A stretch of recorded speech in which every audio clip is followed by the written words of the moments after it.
Arizona Rep. Martha McSally has tamed what had the makings of a rambunctious GOP Senate primary by aligning herself with President Donald Trump. Phoenix, Rep. Martha McSally was trying to make a sale. The Arizona Republican, the party establishment's pick to replace retiring GOP Sen. Jeff Flake in November's election, was talking to a voter as part of a phone bank operation at her campaign office here. The voter, an older man, had received a mailer from former state Sen. Kelly Ward, McSally's main rival in the August 28 GOP primary, attacking McSally's commitment to gun rights. "I actually have my Glock firearm with me in the office today," McSally said, before referencing her military past. The first U.S. woman to pilot a fighter jet in combat, she flew A-10 Warthogs that attacked the Taliban in Afghanistan. "I've shot the biggest gun of anybody in Congress," she told the man. Hanging up the phone, McSally hit a bell on the table to signal she had won over another voter. She's been doing a lot of that lately as the frontrunner in a three-candidate dash to the right in the desert, where each of the primary contenders claims to run with the backing and encouragement of President Donald Trump. Vying with McSally and Ward, an arch-conservative who failed to topple Senator John McCain, in a 2016 primary race, is former Maricopa County Sheriff Joe Arpaio. He's the anti-immigration leader who received a pardon from Trump after his conviction for ignoring a federal court's order to stop violating the civil rights of Latino citizens. The outcome of this year's primary could determine which party controls the U.S. Senate next January. National Republicans believe either Ward or Arpaio would lose to Rep. Kyrsten Sinema, the all-but-certain Democratic nominee to replace Flake.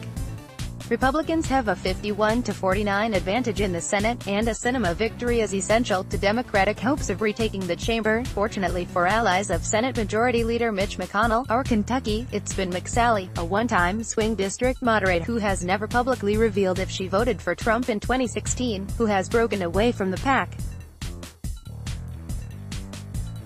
While she once called Trump disgusting, and condemned the then GOP presidential nominee following the release of the Access Hollywood tape in which he bragged about committing sexual assault, she now proudly features him in TV ads.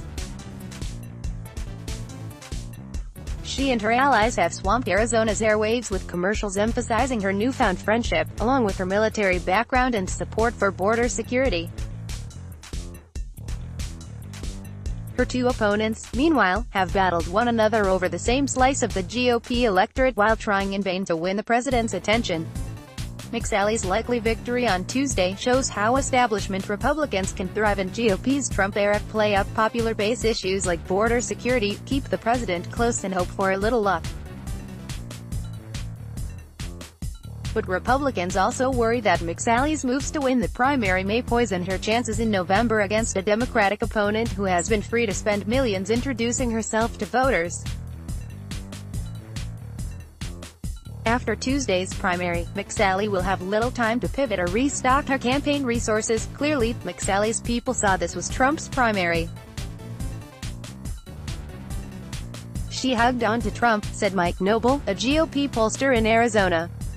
"They've done a much better job of adapting, and they had the resources to adapt. As for Sinema," he said, "she's defined herself.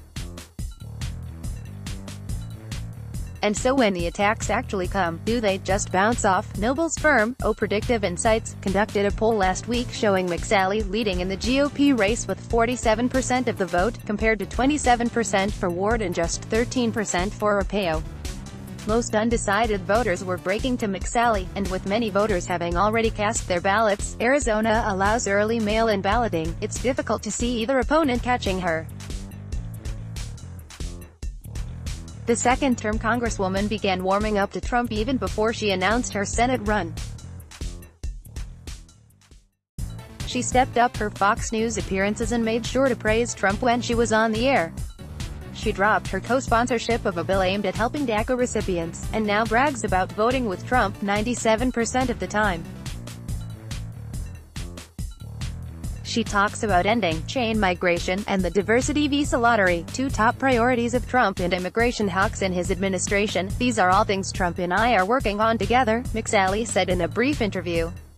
Ward is carrying around a cardboard cutout of the president. "I'm in the Oval Office, getting things done." She also insisted her alliance with Trump was more than one of convenience and touted his economic stewardship. Arizona voters, she predicted, are going to have the question, "Am I better off than I was 2 years ago?" And the answer is very clear: "I am partnering with President Trump," she said. "And I'm going to keep partnering him through Election Day." While Trump has not endorsed her, he has praised her on occasion at bill signings and other events. Those shout-outs are now crucial in her TV ads. "My friend, Martha McSally, she's the real deal," Trump says in one of the ads. "She's tough." McSally-aligned groups have spent over $5 million on ads during the primary, compared to just over $400,000 by Ward and a super political actions committee supporting her, according to a source tracking media buys. Arpaio hasn't spent anything on television. The massive spending gap has left both opposing campaigns hoping against hope for a Trump intervention. But Republicans following the race don't expect him to wade in with an endorsement in the race. He's praised all three contenders in the past, in part because any direct intervention will alienate at least some of his allies. The Ward campaign initially agreed to an interview, then stopped responding to requests for comment. The Arpaio campaign did not respond to a request for comment. In an interview with a local radio host on Tuesday, Ward linked McSally to McCain and Flake, both frequent Trump critics. She also said attack ads from groups supporting McSally showed that her campaign was surging. "As usual, people like Jeff Flake, John McCain, Martha McSally want to fight against the conservative voice, the voice of the people," she said. "I'm not going to allow it to happen." Polling on the race shows that a key problem for Ward and Arpaio is that they have been left to squabble over the same parts of the GOP base. Early iterations of O Predictive Insights survey had Ward leading McSally, but her advantage disappeared after Arpaio entered the contest. And Arpaio's campaign now appears to be on a mission to sink Ward's chances. Two former Ward staffers, Dustin Stockton and Jennifer Lawrence, both one-time reporters for Breitbart News, now work for Arpaio. Both have previously accused Ward and her husband, Michael Ward, of various wrongdoings. In an interview with the Washington Examiner, Stockton admitted his motivations. "We're not shy about that fact. We're out for revenge." Both Ward, 49, and Arpaio, 86, have made tougher immigration enforcement the centerpiece of their campaigns. Arpaio kicked off his statewide tour at the Phoenix Office of Immigration and Customs Enforcement, while Ward is campaigning with fellow Arizona Rep. Paul Gosar and right-wing media personalities Mike Cernovich and Tomi Lahren. "Tomorrow morning, we will be launching our mobile command center. The state tour will begin by the Icefield office downtown Phoenix. Hollywood misfits like at Jimmy Kimmel." Pic.twitter.com/x5zwomoxiv. Sheriff Joe Arpaio, at Real Sheriff Joe, August 20, 2018. During two campaign stops last weekend, McSally already seemed to be looking toward the general election. At her campaign office in Phoenix, she mingled with about 24 volunteers, a Spotify Heartland Country playlist providing the background music. The volunteers wore t-shirts emblazoned with the words "Fly, Flight, Win," and her campaign logo. "Neither of my opponents has any resources," McSally told her volunteers in a speech peppered with military metaphors. "So we're taking the fight to the Democrats." She also warned about Democratic outside groups, funded, she claimed, by billionaires George Soros and Tom Steyer, who are attacking her ahead of the primary. Red and Gold, a Democratic group which has yet to disclose its donors, has spent millions lambasting her for supporting an age tax, as part of the GOP's failed congressional attempts to replace Obamacare.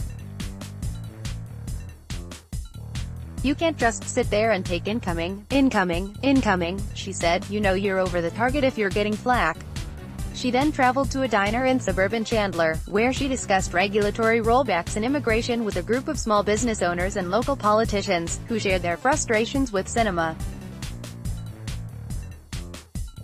The chat, which really drifted away from economic concerns, offered a hint of the Chamber of Commerce-style Republican McSally may run as in the general election. Arizona Democrats are prepared to pounce on any shift. Congresswoman McSally's calculated shifts have damaged her credibility and prove she doesn't respect voters enough to be honest with them, state Democratic Party spokesman Drew Anderson said. Arizonans just don't want another shady politician willing to say anything to advance her own career, and Democrats remain confident in Sinema, 42, who has been free to spend millions of dollars promoting herself as a centrist who wants to end the partisan nonsense on healthcare and other issues. Sinema, who has voted with Trump more than 50% of the time, is counting on her moderate image to win over swing voters. Sinema is running the campaign "I wish I could run over and over again in that state," said Andy Barr, a Democratic strategist who has worked extensively in Arizona.